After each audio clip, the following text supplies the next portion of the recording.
We're not saying a visit to Bloomington, Indiana will turn you into a forest-bathing, sandal-wearing, dissertation-defending, stray cat rescuing, nonprofit starting, Monroe Lake paddling, guitar strumming, march organizing, vinyl listening, leaf watching, zen finding, coffee roasting, yoga practicing, beer drinking, bread baking, co-op joining, pottery throwing, vintage thrifting, bike everywhereing, art appreciating, farmers market shopping, biz thinking, football fan.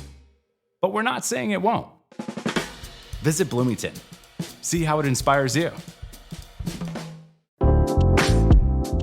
Don't miss Leopold Stat at Writers Theater in Glencoe. In the late Tom Stoppard's final work, we follow multiple generations of a Jewish family through 5 decades of daily life until history takes it all away.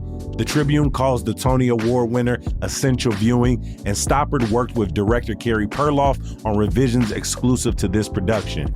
Leopold Stat is the largest production in Writers Theater history, so you don't want to miss it.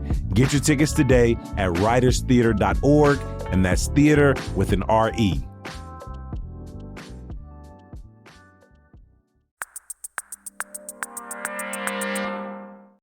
Today on CityCast Chicago, it sounds like money is starting to flow into the mayor's race. Andersonville breaks ground on the first ever pedestrian plaza in the neighborhood.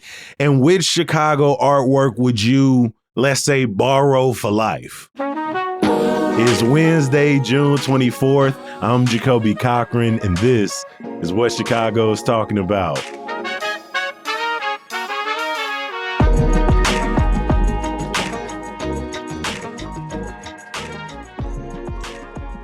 What's up, everybody? Welcome back to the podcast. I appreciate y'all being here. I've got Anna Deshawn in the building with me. Anna, welcome back. Family. Always good to be here. We've also got Brandon Pope with us. Pope, it's good to see you. Good to be seen. Hey there. How y'all feeling? I saw y'all outside last week. I know y'all enjoyed y'all weekend. You know, I could complain about all the people coming to Chicago and visiting and making our traffic all bad and everything, but I'm not going to do all that. I'm glad people got to see our city, got to see our community shine, got to see Black people being beautifully Black, especially at the Obama Center. Overall, just a great vibes. Let's carry them forward and keep the peace and love. Hey, our producer, Emmy Mack, is saying the Ubers this weekend was hella expensive, though, and I have to agree. They've been getting to the point that, honestly, the Uber Blacks is cheaper than the Uber X's where I was at. The Uber XLs is somehow cheaper. And then you look at the app, and the taxis be like $6, and the Uber one like $40. $40, $30 per trip. That was not in the budget. There was some walking that happened. I ain't got that kind of money, man. I'm not running for office. I don't have that kind of money. I mean, right? Speaking of, for the last few weeks, we've been talking about the mayor's race. A couple of higher profile candidates have recently announced their candidacy, including State Comptroller Susana Mendoza and George Cardenas, a commissioner of the Cook County Board of Review.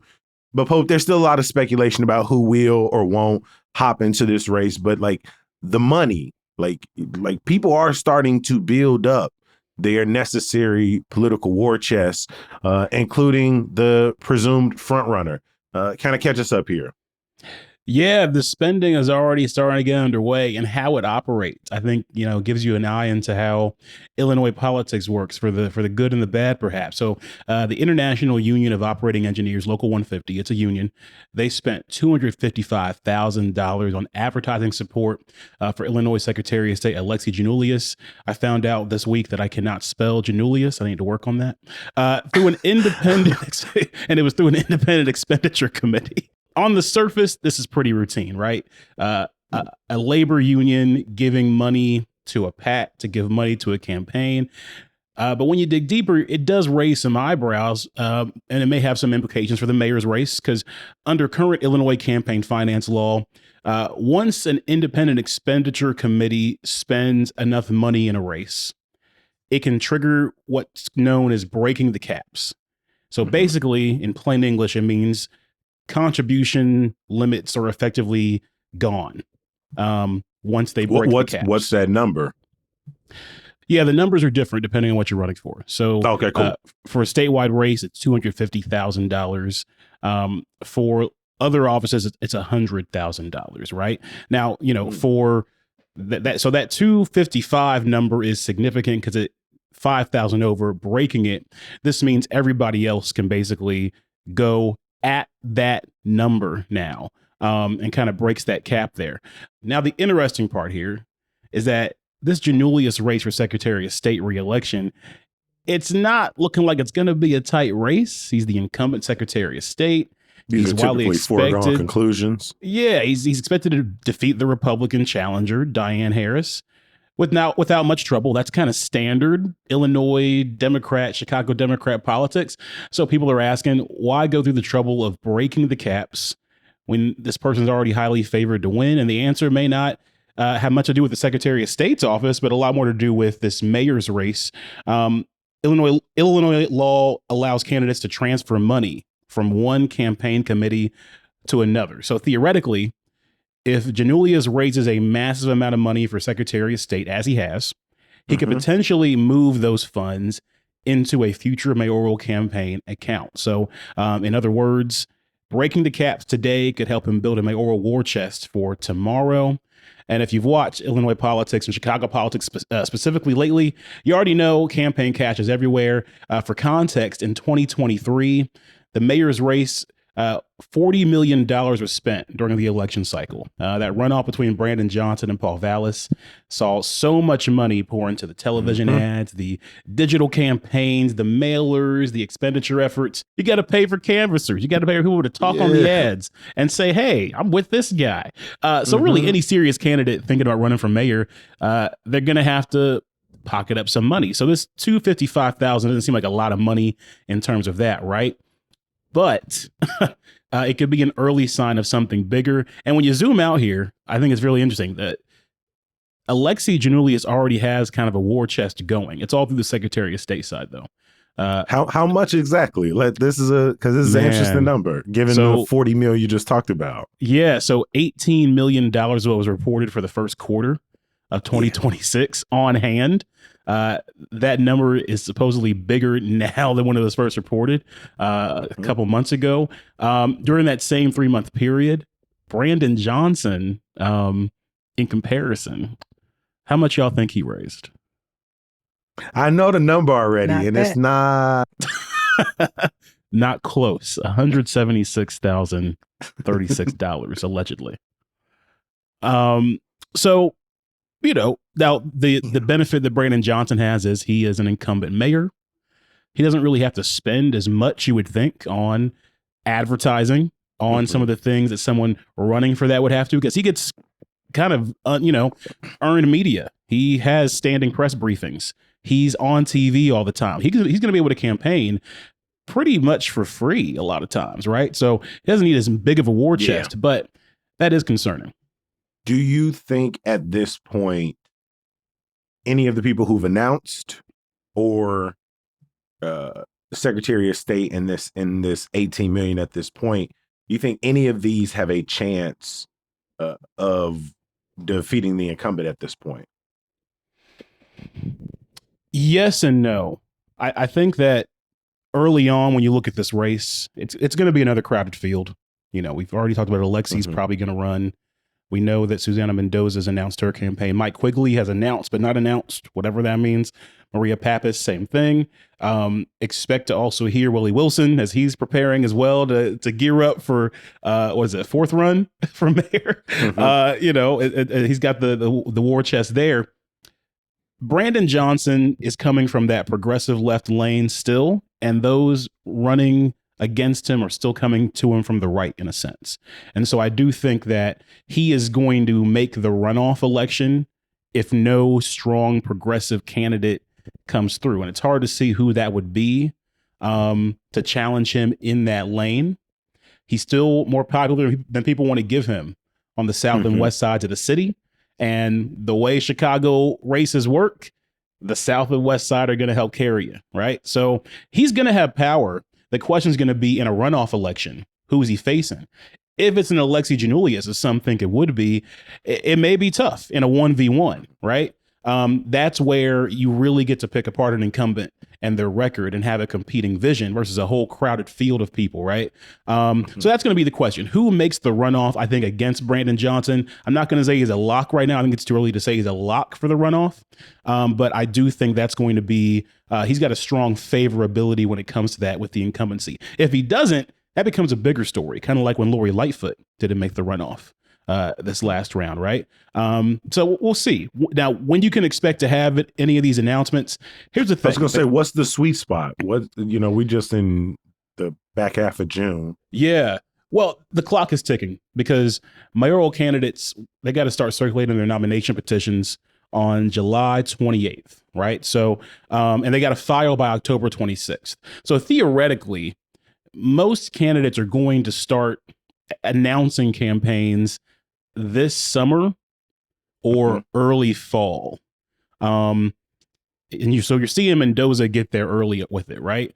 And there's drawbacks to being early, there's positives to being early and things like that. When Janulius does it, you would think it would have to be after he gets through this midterm election.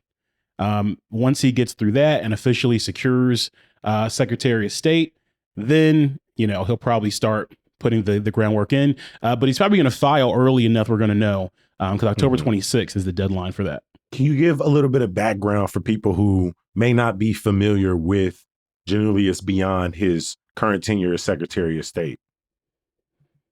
Yeah, absolutely. Janulius, look, he's getting a lot of screen time right now. You've probably seen the photos.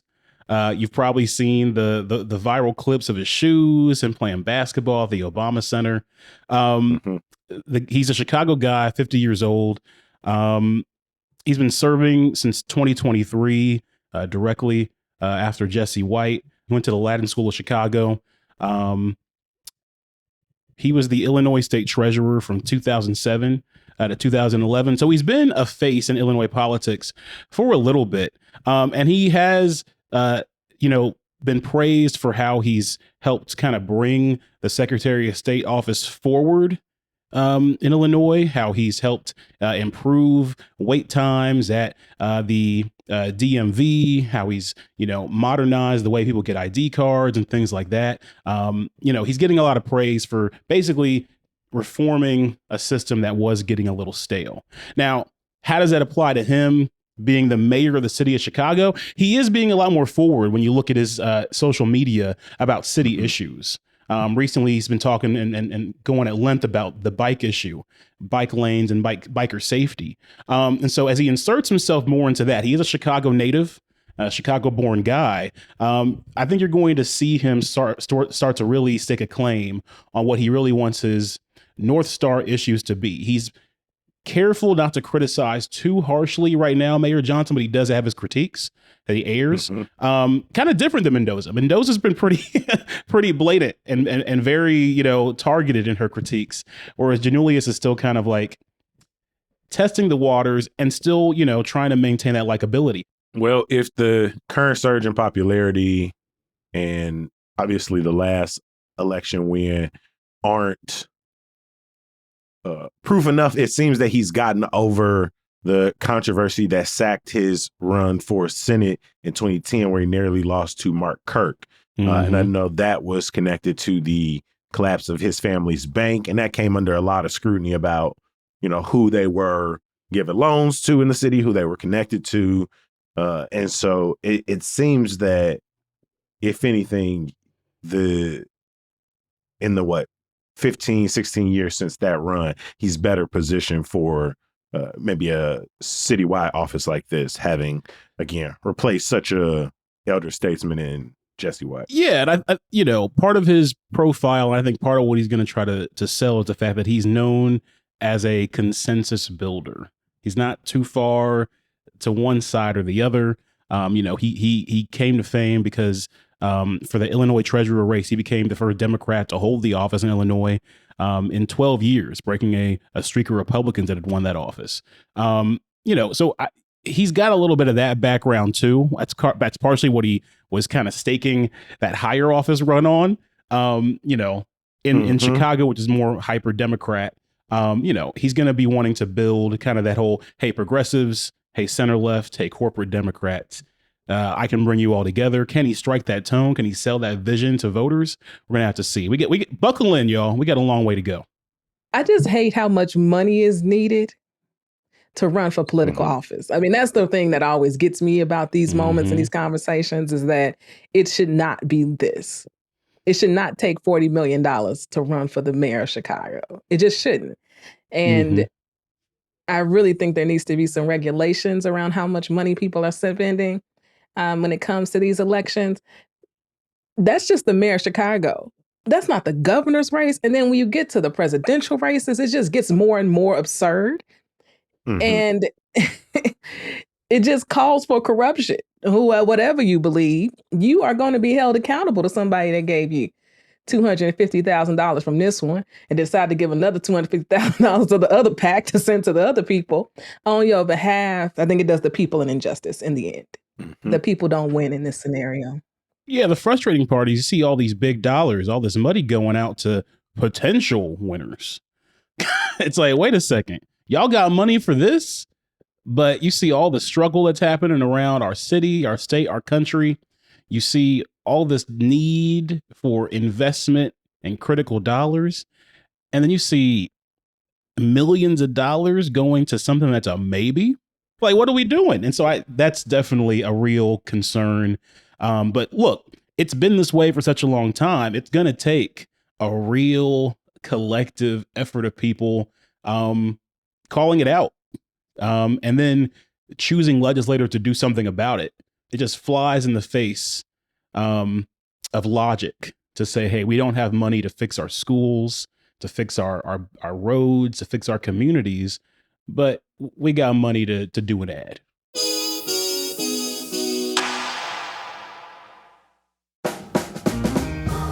You know those trips where you go visit family and friends and you don't really have anything planned, but it turns out to be the best time? Because you're with the people you laugh harder with than anyone else. That's what Destination Madison is talking about this summer. Their Wish You Were Here getaway guide is inspiring people to plan the kind of feel-good getaway that, if we're being honest, we all need more of right now. So if you know someone who lives in Madison, Wisconsin, you're going to want to invite yourself over, as in, wish I were there.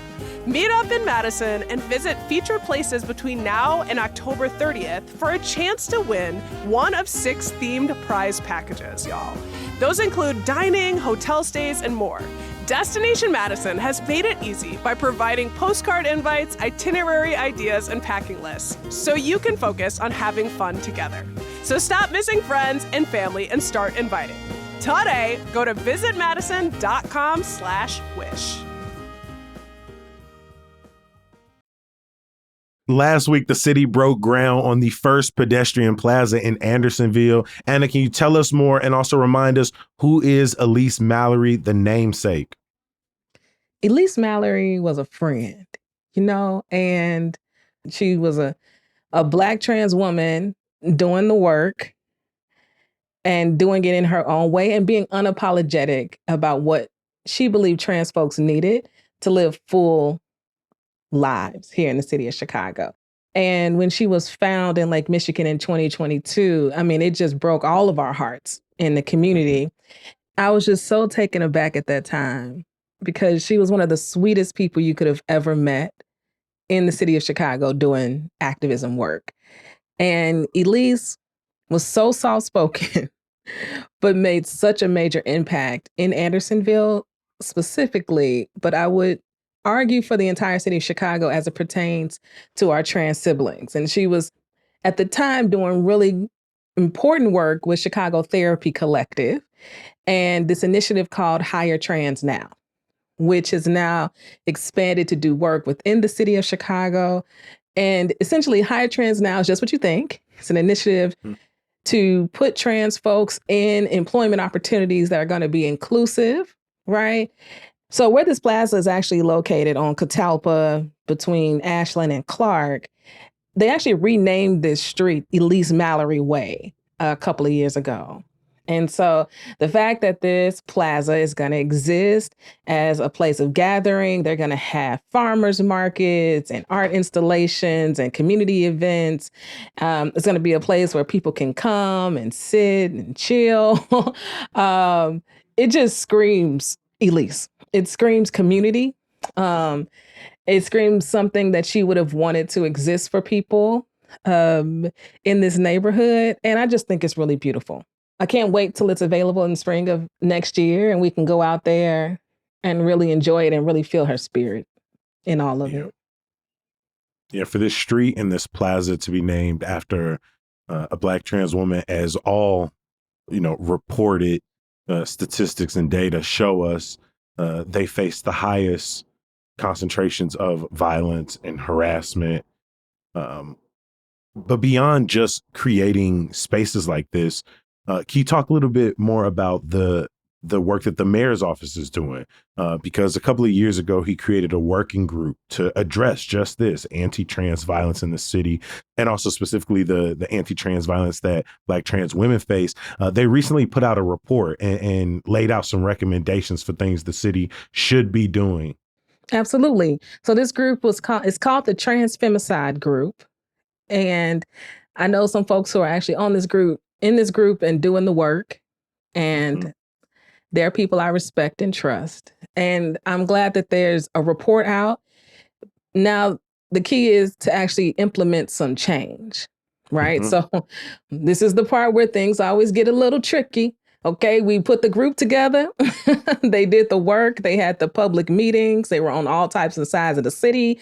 It was really well done. They produced this 30 some odd page report of key findings and recommendations that I thought was really thoughtful. They even included pictures of the Black and brown trans women who have been killed here in the city at the very beginning of the report, which I think really helps to ground the work and everything that you read going forward. And what I think is very evident to me is that what they found is what other people want. So this is what happens when we say, when you serve those who need, like when you think about those who maybe you say are the least of these or who are most marginalized, when you begin to serve the most marginalized, you will really solve everybody else's problems all at the same time, right? So some of the key findings were persistent barriers to safety, housing, healthcare access, economic stability. That sounds like every, working person in Chicago, right? They also talk about widespread discrimination, mistrust in institutions. That sounds like Black people to me. Lack of community-based reporting options and trauma-informed responses sounds like Black and brown people to me. They also talked about key findings were fragmented access to gender-affirming and mental health care, and then economic exclusion and limited pathways to stable, affirming employment. I think these findings are consistent with what people already know, but we live in a time where you got to do research and talk to the people and confirm that this is what we know. And so now I'm just interested in what actually comes out of this, right? Like, how do we actually begin to solve some of these problems? How do you train people not to be transphobic? How do you update, handbooks to get away from using he and she? Because child, most of the time it's not even necessary. This also speaks back to the work Elise was doing with Hire Trans Now. When we think about economic stability, affirming employment for our trans siblings, does this place have a gender affirming bathroom?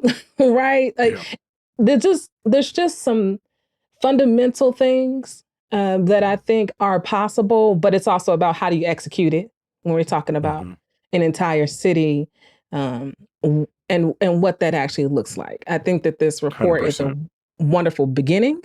I think it's fantastic. I think it outlines recommendations, not just findings. And I'm just hopeful that it actually becomes something that people can execute on. Like, will we see more trans folks working in the city of Chicago? Will we see more trans folks actually, on the fifth floor in employment opportunities? Will we see that? I think the city has to lead here, and then we can ask other employers to do the same. I was going to say, will we see city agencies implementing unique policies, both to their offices, but also that are supported across the board, that work lock and step with one another.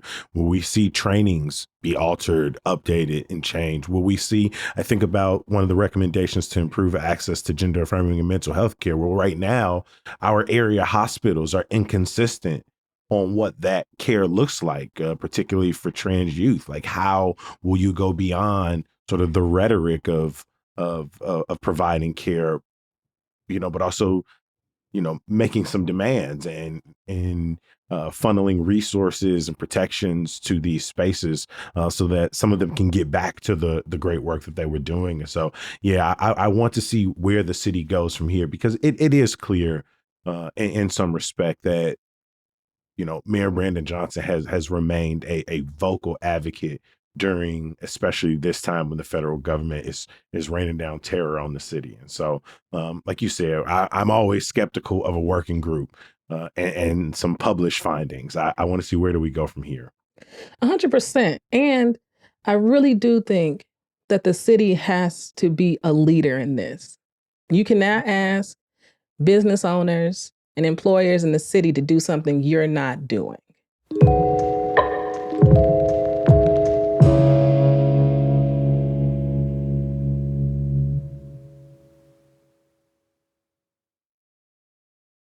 Our final story today is in some ways coming out of City Hall. There was a story that I just read about a piece of art that was essentially misplaced. It used to sit in the office of a former aide to Mayor Lightfoot, Paul Goodrich. They left in 2023. Around that time, painting disappeared. People were kind of looking through the emails, can't track it down. At this point, I have no idea where it is. They don't know where it is, but it did get me thinking, is there a piece of art in Chicago that you would like to go missing? And maybe, just maybe, it ended up somewhere in your house or in your in your storage closet, right on one of your walls. Well, we all know how much I love criminal activity. It's a joke, guys. It's a joke. Someone's gonna cut a campaign ad for me one day of just like me just saying crazy things out of context, and that'll be one of them. Look, I'm gonna be a little basic. The Obama Center got a new picture that I saw, and I was like, "Yo, I need that on a shirt." Okay, but it'd be even Are you talking better. about the new mural or Yes, the new portrait of the two of them together? Jadeka Akunyalil Crosby is the one who created this using acrylic colored pencils, charcoal, different like pieces of paper. And it's just beautiful. It's a beautiful mural of the Obamas, just dripping in swag, full of color and vibrancy. It's just, I love it so much. Yes, I want it on a shirt, but more importantly, I want it in my home. Now, obviously there would be an issue here, right? This is an original piece. And if it goes missing from the brand new Obama Center that everybody done seen, and then somebody sees it in my place, I mean, yeah. But if I could just get away with it, that would be the one. I love it so much. It's so beautiful. I almost wanted to cry. It's called the Obama Springing Forth. It was not there when I made my visit back in May. And so, yeah, that's one I did miss. In the picture, situated behind them is a window that looks out on what I believe is Michelle Obama's childhood home. That's her childhood home in South Shore. South Shore, over on Euclid. But no, the painting is absolutely stunning. Oh, it is very beautiful. And the it's got some hidden symbolism. gems in it if you really look in close on it. You got Stevie Wonder's Are album they on flexing there. with some Grammys in the back? They got Obama's 4 Grammys. They got a photograph from the March on Washington. You got his love of basketball in there. You got a few things there. I believe you got pictures of their wedding that are kind of embedded in there. Yeah, a lot of Easter eggs, childhood pictures. You got I think pictures of their daughters when they were babies. Like there's just so much in it. It's storytelling through picture, and I'm so in love with it. I need it badly. I'll take a copy. For I'll two take a people print. who already have badass portraits out there in the world, I'm thinking of goes Henry pretty hard. Wiley's portrait of President Obama and Amy Sherrill's portrait of You talking about the Michelle one with the Obama. green, the verdant green behind him? Mhm. Oh man, I got that on a shirt. I got to see it in DC a few years back. It was pretty fine. All right, so you stealing from the Obama Center. That's a good choice. It's new. It's hot on the market. You can probably get something for that. Anna, what about you? The picture that was missing with the city, they said it was only worth like $500 to $1,000. I think you get way more than $1,000 for that one from Spring and Forth. Way more, Without a doubt. For me, I have to take one of my favorite artists. Sam Kirk is absolutely phenomenal, and I know her work before I ever see her name on a mural, on a piece of artwork, on her sculptures. The way that she frames Black and brown folks, and then just add the queerness on top of it, the depth. And then she has these pieces that she calls transitions, I believe. And it'll take someone, for example, a trans sibling before transition until after transition. And as you move, the piece evolves. Or taking someone who's aging, go from young to old. Sam Kirk is a Chicago gem, and I absolutely love her work. And I am desperate to have it in my house. Now, if I could pick up a wall, that would be great. And actually, it's funny, Pope, you talk about the Obama Center. Her artwork is in home court. Her She and Dorian co-created. Sylvain did Pass It Yeah. Forward. Yep. Yeah. But I'm going to let them keep that since Pope's going to take the other one. I'll take anything else that she's got around the Oh, man. Transitions is tough. Wow. There's one at the National Museum of Mexican Art. Y'all got some bangers. Can I just say, let me just say, I just love how cultured we are. This is a beautiful thing. You know, see, children, you can be successful, you can be Black, and you can enjoy some dope ass art. You too can do it. I got to give a shout out to the libraries who have some of my favorite art in the city. There's a Cynthia St. James piece called With Honors at the South Shore Library in the auditorium. I think I know exactly what you're talking about. Absolutely beautiful. It's like at a graduation. Yes. And they're in the auditorium. Stunning. The Floating Family, Elizabeth Catlett at the Legler Library. It's like this wooden sculpture, mother and child, the story behind it. Nuts. Maybe my favorite, A Bronzeville Saturday at Chicago B Library. I'm looking this by up. Greg Spears. Oh, first time I saw it, I was just like, take it off the wall. It's absolutely beautiful. But I would not take from the libraries. I would not do that. But the Art Institute, on the other hand, I would plan a caper in there. And I'm starting with Sharecropper from Elizabeth Catlett. I need that. I don't know if y'all ever saw the picture of Dorian Gray from Ivan Albright. Absolutely stunning. Also, Train Station from Walter Ellison, done in 1935. Just right off the wall. And then the last one I'm gonna say, because I had two other ones, but The Great Wave from, I think it's Hokusai. I have like the Lego version of it. And so if I had the actual version of it, I think that would be a nice side-by-side, a little side-by-side thing. So yeah, those are just a couple. And then maybe throwing some Egyptian hieroglyphics off the wall.